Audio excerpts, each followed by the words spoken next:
हाय। इस वीडियो में हम लर्न करेंगे कि सपोज ये यूनिवर्सली क्वांटिफाइड स्टेटमेंट है, तो इस यूनिवर्सली क्वांटिफाइड स्टेटमेंट का काउंटर एग्जाम्पल क्या होता है। What is counter example of a universally quantified statement. Now इस यूनिवर्सली क्वांटिफाइड स्टेटमेंट को कैसे पढ़ते हैं हम, एवरी एक्स पी एक्स, जहाँ एक्स किसी सेट को बिलोंग करता है और इस सेट डी को हम क्या बोलते हैं, डोमेन ऑफ डिस्कोर्स। नाउ इस यूनिवर्सली क्वांटिफाइड स्टेटमेंट जो अपने आप में एक प्रपोजिशन है, इसका ट्रुथ वैल्यू स्टेटमेंट क्या होता है। ये स्टेटमेंट ट्रू होता है कब, जब for every x P X क्या हो, ट्रू हो। और ये स्टेटमेंट फॉल्स कब होता है, कब बोलते हैं हम इसकी ट्रुथ वैल्यू फॉल्स है, जब हमें एक एक्स ऐसे मिल जाए डोमेन ऑफ डिस्कोर्स में जिसके लिए पी एक्स क्या हो, फॉल्स हो। एक्स की वो वैल्यू जिसके लिए पी एक्स फॉल्स हो जाता है उसको हम इस यूनिवर्सली क्वांटिफाइड स्टेटमेंट का क्या बोलते हैं, काउंटर एग्जाम्पल बोलते हैं। तो एक्स की वो वैल्यू जिसके लिए पी एक्स जो है फॉल्स हो जाता है उसको हम universally quantified statement every x P x का क्या बोलते हैं, काउंटर एग्जाम्पल बोलते हैं। एक एग्जाम्पल लेते हैं। ये स्टेटमेंट कह रहा है for every real number x x square equal to x. हम इसको सिंबल्स की फॉर्म में लिख रहे हैं, तो फॉर एवरी के लिए हमारे पास आ जाएगा universal quantifier for real number x, for every x x square equal to x. तो ये हमारे पास हो गया universally quantified statement. Now domain of discourse क्या है, सेट ऑफ रियल नंबर्स। इसमें प्रपोजिशनल फंक्शन क्या है, x square equals to x. Propositional function है x square equal to x. Now अगर हम x इक्वल टू 0 लें तो ये 0 इक्वल टू 0 हो रहा है, x इक्वल टू 1 लें तो 1 इक्वल टू 1 हो रहा है। सपोज हम x इक्वल्स टू ले लें 1/2, तो हमारे पास p 1/2 हो जाएगा। 1/2 स्क्वायर इज इक्वल्स टू 1/2 और 1/2 square 1/4 is equals to 1/2। p half proposition ये बन गई जो कि फॉल्स है।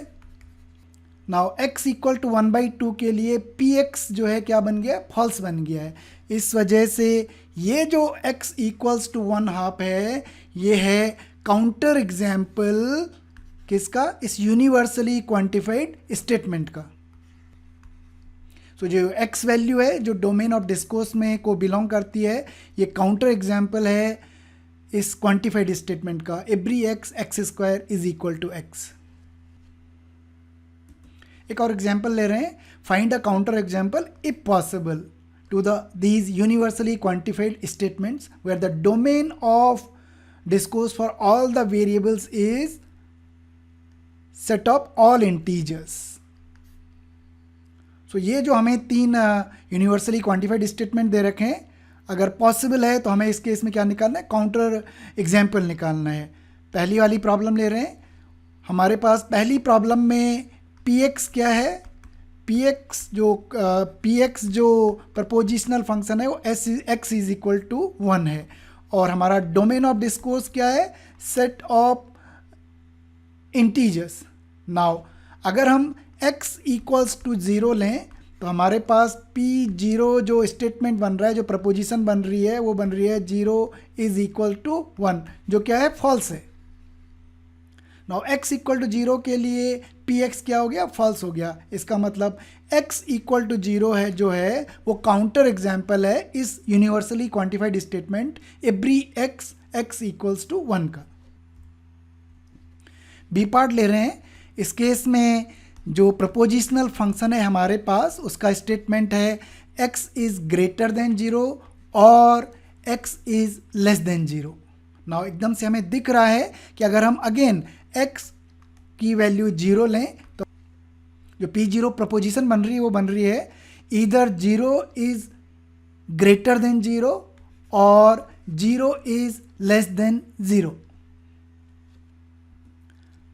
नाउ ये जो है डिसजंक्शन है इन दो स्टेटमेंट्स का, और हमारा डिसजंक्शन में जो, और ये डिसजंक्शन की जो प्रपोजिशन 0 ग्रेटर देन 0 है ये भी फॉल्स है, और जो दूसरी प्रपोजिशन है वो भी क्या है, फॉल्स है। सो अगर दो प्रपोजिशन फॉल्स हैं तो उनका जो डिसजंक्शन है वो भी क्या हो जाता है, फॉल्स हो जाता है।